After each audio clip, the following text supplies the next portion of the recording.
Well, good morning, good morning. It is a beautiful spring morning and I have come out to think about where to put my dragon tongue bean, which is getting way too big for the little tray that it's in the mudroom. So it's time to plant it out, and we are supposed to get some more storms. So I wanted to get it in the ground before that. But guess what today is? It is day 50 of our 100 days of homesteading. So we're halfway there. It's at the beginning of the 100 days, I set myself this challenge of documenting 100 days on our homestead of all the different things that we do, whether it's outside in the garden, with the animals, inside in the kitchen, processing dairy, making bread and whatever meals, you know, all the things. And at the beginning of that time, I thought 100 days, that is a long time. How am I going to get through that? And it's day 50, we're already halfway, so that's pretty cool. And the dragon tongue beans need to go in. Oh, look at this. These are little baby wildflower seeds that I sowed in this bed here, in between the two elderberries, and they're starting to come up. The plants like this elderberry and all our other things like these squash are just loving this rain that we've had in these couple of storms, but the weeds are loving it too. So it's going to be a job to keep on top of it. So there's some training going on here. Gracie is learning how to take care of the chickens while she eats peas, apparently.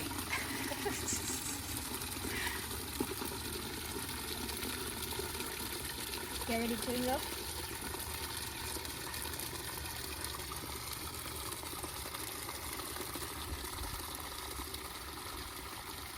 Here we go. Oh, we hold it. Gracie. Are these IBC totes at a good height for filling the waterers? No. Do they need to be higher or lower? Lower. Lower. But if we lowered them, would they be too low for the big buckets? If we lowered them, it'd be too low. Yeah, for the buckets? For everything. Yeah. It's hard to get them the exact right height. Yeah. So we've raised the IBC totes up on pallets, and it definitely is better than having them on the ground, I think. Don't you reckon? Yeah. Yeah. Okay, this was our little workstation, and these are the beans I'm talking about. See, they're getting super tall, especially this tray. Now, I know they need a structure to grow on. And I just saw, so someone sent me these seeds. Pretty sure that it was the lady who had collected her own seeds from the community garden. And I'm pretty sure that's where they came from. I've had so many beautiful people send me seeds. I'm getting a little bit muddled, but I think that's what it was. I saw Jess yesterday on Roots and Refuge planting her dragon beans, and she put up a picture of what they look like, and it got me all excited because they're so pretty. So I am going to, I think, so along the back fence where I've planted the perennials is where I am kind of leaning towards. Are you going to be able to carry that, Gracie, when it's your turn? No. It's a bit heavy, that one. Can she manage the light ones? Yes. Yeah, that big one's pretty heavy. Oh. It's easy to trip because of the wood chips. Yep. So Ty and Caleb have been training Gracie in all of the ins and outs of caring for the chickens so that she can have that skill as well. And they are also helping more with the cow.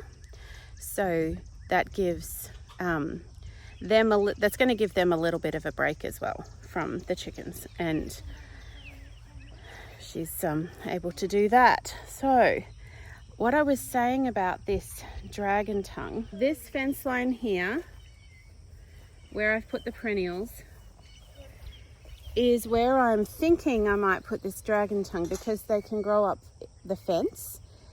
Now I have in this corner the elderberry with a few wildflowers in between. Then we have a gap with nothing, and then the bananas. And they of course will grow a lot, and through the summer will get quite big. But they won't, they won't spread too much, I don't imagine. The yarrow is there, but there's a gap in between. And then there's another gap before we get down to the comfrey. Now, the way we have kind of dodged up our fences with this chicken wire to make them higher to keep the chickens out, it's not very secure. So I may need to add some more structure. I may need to go cut down some saplings and put a few stakes. But if I have a stake or two in between here, I think this will work fine for them to grow up. That's what I'm hoping anyway. So we'll see. I've got three beans, little shoots in here, so we'll get them in the ground. I have actually just had another idea. As I was walking out here with the beans, I went to get my little spade, and I'm thinking, so I have quite a few things that are going to need structures to grow up. I don't know if the loofah I planted is going to germinate because it hasn't come up yet. So maybe that's not going to work. But if it germinates, it will need a structure to grow on. I'm going to put a row of green beans out in the row garden. But I also still have, I was thinking about the other day, I have a number of other bean varieties, just different ones that I was going to try. And they will need a structure. There's the loofah. Oh, the cucamelon. That's the other one I have that, again, has not germinated yet. So I don't know. We'll see. If it germinates, it will need a structure. So I've got this length of fence, and there's 3 gaps along the fence that don't have anything in it right now. I also do have to find a spot for the okra. And I was thinking of putting okra along the fence. It grew really well there last year. I also used that other fence line over there. But it just suddenly occurred to me I have this corner here. So I do have some zucchinis growing along there. And 2 more in there that are just really little. And then we have the elderberry. But we have this little corner where there's a corner of the fence and then the tree. Last year I had a tomato growing there that just continued to go up the tree, and that was kind of fun. But I thought I might put it in this corner, and then it has a lot. I can put 2 or 3 over here, and it has a lot of different options. It has options, so maybe I'll do that. Have to keep pulling these out. They're the Chinese tallow tree that's right here. The kids love climbing them, actually. They make quite good climbing trees, but they are an invasive species and they are sending out runners everywhere. So, got 2 growing together here. I might just plant them together. I don't want to disturb it too much. Right in the corner here, I think.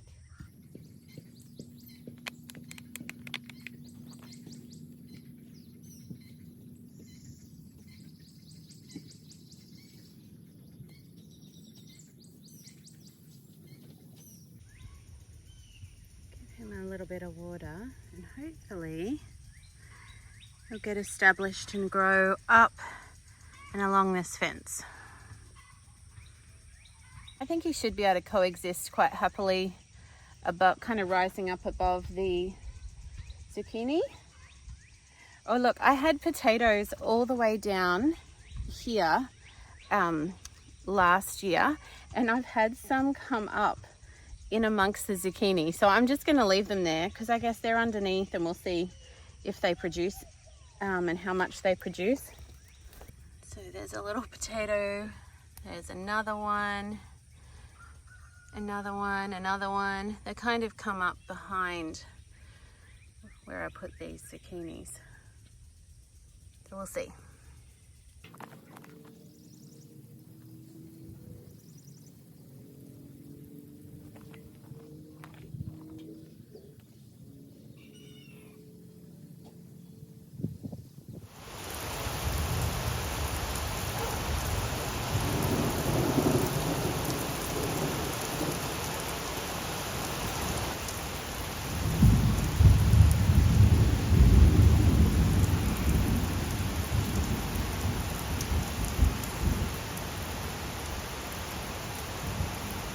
Hey, well, it is a lot later in the day, and I don't know if you can see, but it has been raining and pouring for hours.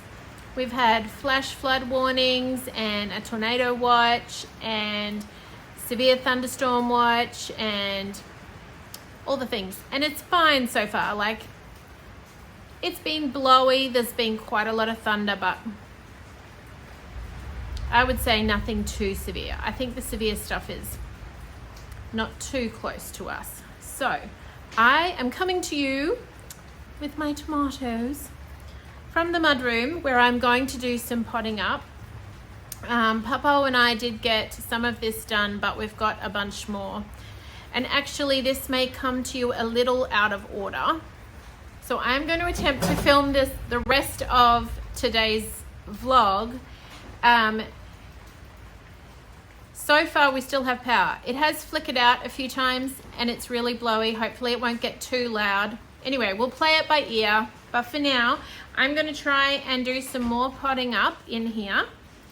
I have these really leggy seedlings that are desperate to get out, but I also have some more smaller ones that are getting really crowded as well, and I want to pot those up because these are some really, I don't know, I just want to take really good care of these. These are heirlooms that from older seeds, but I was given them and I don't want to lose them, so I'm going to pot those up as well. I've still got heaps of soil in my little wheelbarrow and a few pots. I have had to turn lights on in here because it's really overcast with that storm, but that's okay. Let's see what we can do. So as I mentioned, it is number 50 in our 100 days of homesteading, which is really cool. And I thought I would share with you a little story about, I guess, about how we got started and then what inspired me or gave me the idea, I guess, to do this 100 days of homesteading. Side note, I do not like these coir fiber. I know some people really love them. I'm getting all tangled because these things are so overgrown. These coir fiber cells, I'm just not a fan. Not a fan. Anyway, I do love the smell of tomatoes. Quite a long time ago, let me see, Gracie is now about to turn 9. She's 8. But when she was a baby, or very young, I decided I wanted to get chickens. And really, the reason for that is I wanted the pasture-raised fresh eggs that I grew up on instead of having to buy store-bought eggs. And the only store-bought eggs we could afford were the caged eggs, because anything organic or pasture-raised or cage-free, and I feel like the prices have adjusted a little bit, although right now they haven't. Like, I'm talking in Australia, so I don't know. Right now I know here it's crazy. But we couldn't afford them. We had a growing family, so at that point we had 6 children, and we just could not afford to be buying these really expensive eggs. But I knew I wanted them for our family. We'd been on this whole health journey trying to help children with various things. So I thought, well, we've got a pretty big backyard. We were in town, but I thought, we've got a pretty big backyard. We can get chickens. And we had friends who had, who lived nearby, really good friends of ours, who had, I want to say, just a couple of acres. It wasn't a very big lot, and it was outside of town, but they had a chicken tractor, which I had never heard of chicken tractors, because I mean, I grew up on the land, I grew up on a farm, but we had just an old-fashioned stationary chicken coop, and we let them out every day and they free ranged, and then we locked them in at night. And that's all I knew. But he had a chicken tractor, which turned the lights on for me, thinking, oh, I can have chickens in town if I do this. I get a little chicken tractor and I can move them around the backyard. And we found out we were allowed to do that as long as we didn't have a rooster in town. So I said to Mike, I really want to do that.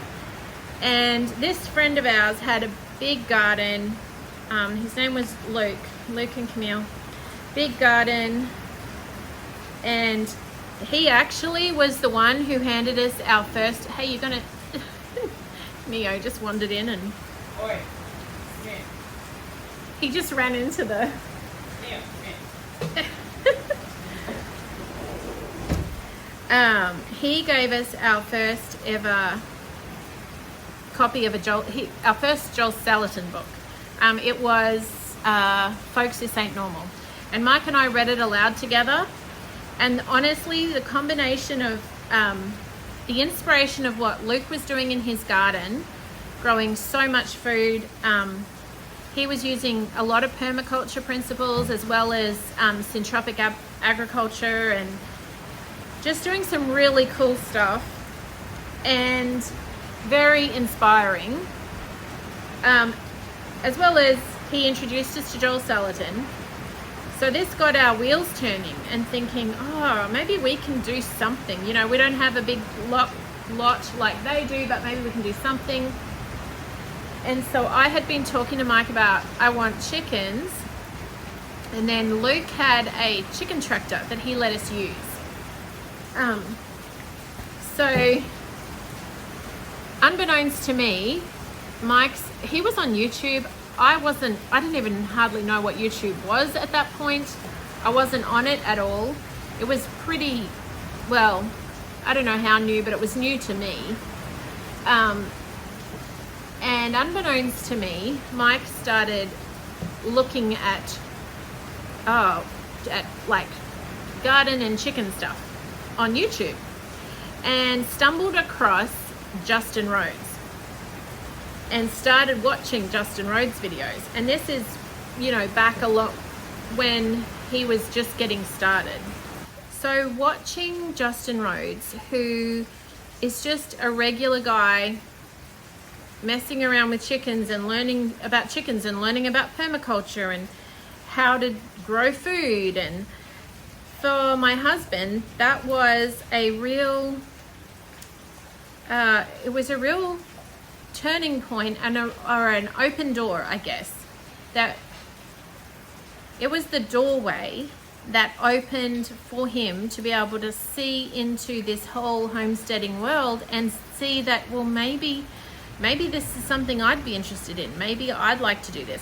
See, for me, I grew up on the land. I grew up on a sheep and cattle property, and we had gardens, and we killed all of our own meat, and it wasn't new. Now, I have been learning a lot of new things, don't get me wrong, especially when it comes to preserving and reigniting some of these more traditional skills that have been lost over the years. That definitely is new, and is new to me. But I guess the whole idea of growing food and things was not intimidating to me because it was very familiar. It was like an old friend. It was like going home. That's what coming to the homestead for me was like coming home.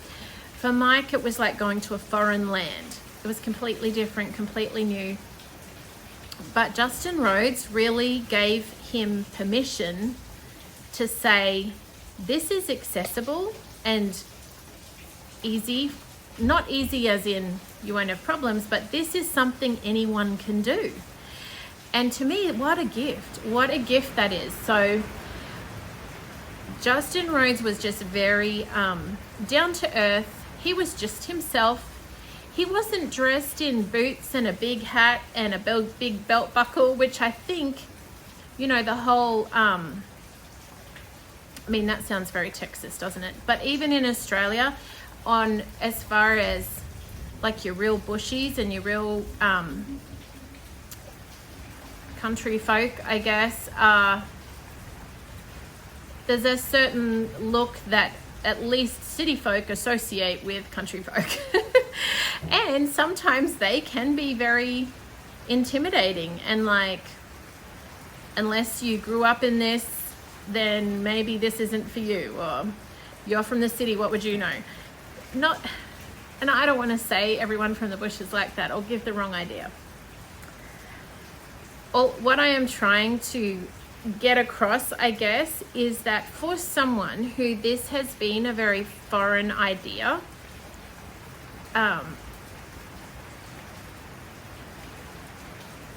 it gave my husband permission. It gave Mike permission to look into it and go, you know what, maybe you can do this. Maybe this might be interesting for you. Maybe this is something you would enjoy. Maybe this is something you can do. And it doesn't matter if you've never done it before. It doesn't matter if you have no idea what you're doing. You can learn. And really, Justin Rhodes gave him that permission and was that open door. Between him and Luke, our friend Luke, that's where it all started. So then fast forward like a lot of years, and we got that little chicken tractor, and we got some chickens in the backyard, and we were renting, so I couldn't just do whatever I wanted, and I wasn't allowed to build garden beds or anything, so I just grew things in pots. And then we moved to a place where, again, we were renting, but I was allowed to garden, so I did some gardening there. The journey continues, you know, it ebbs and flows, and then my husband got really sick, and then, so that was another season. But then we moved to America, and we're here on this land, and we had been homesteading. I call it homesteading, even though we were in a little tiny country town in Queensland, and we were on an urban lot. It was a pretty big lot because, you know, country towns tend to have bigger house lots than in the city. But we had gardens, we had a chook pen out the back, and we even had a rooster and some ducks, and it was pretty laid back in the town we came from. They weren't worried about that. Lots of people did actually have chickens and roosters. Well, when I say lots, we heard there was at least a few on the nearby blocks. We would hear them every morning. So we didn't have a dairy cow, but we were, you know, small scale on our little urban lot. We were homesteading. That was what we were chasing. That was our mentality, to grow as much of our own food as we could. Now here we've been able to amp that up a lot. We've got more space. We're living on the same property, multi-generational living with my in-laws. All that to say, fast forward 8 or 9 years to where we are right now, and I've started this YouTube channel. We're growing our own food. We're homesteading with what we can, you know, within our budget as best we can, just taking baby steps, really, just plodding along, one foot after the other. And there are a few YouTube people who we have been following now for years, honestly, for years. And it started with Justin Rhodes. He was the first one. And then we learnt about, through him, Abundance Plus, which is a fantastic platform that he developed. It's kind of like Netflix for homesteaders. It's just brilliant. And actually, through that, they have a community there, Neo, which some of the first friends we met here in America were through his Abundance Plus platform. Can you hear me above the rain? So loud.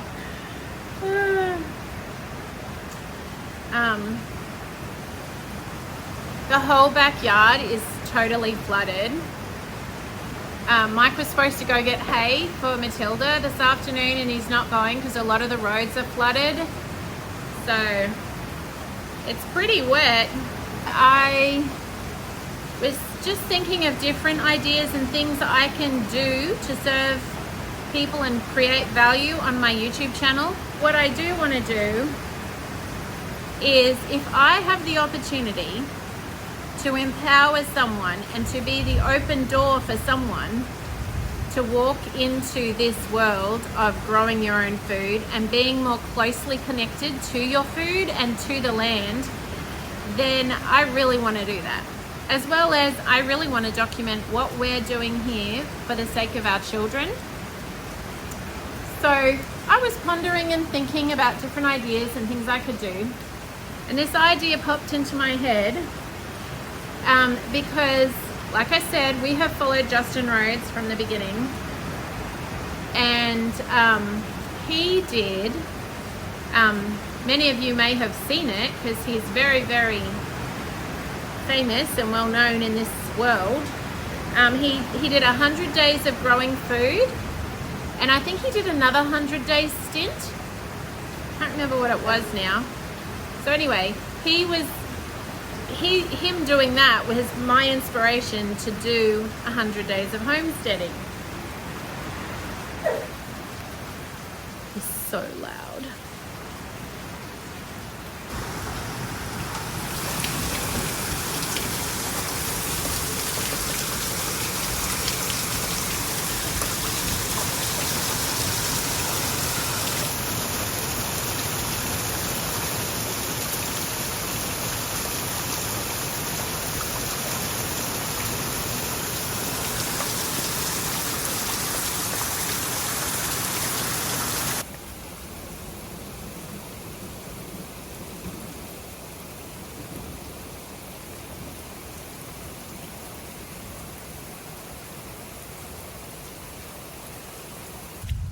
Right here, Titus took my camera out when he went outside to collect the eggs and do some chores, and filmed a little bit of how there was a lot of water underfoot.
Well, I think it's safe to say that is the wettest milking I've ever done.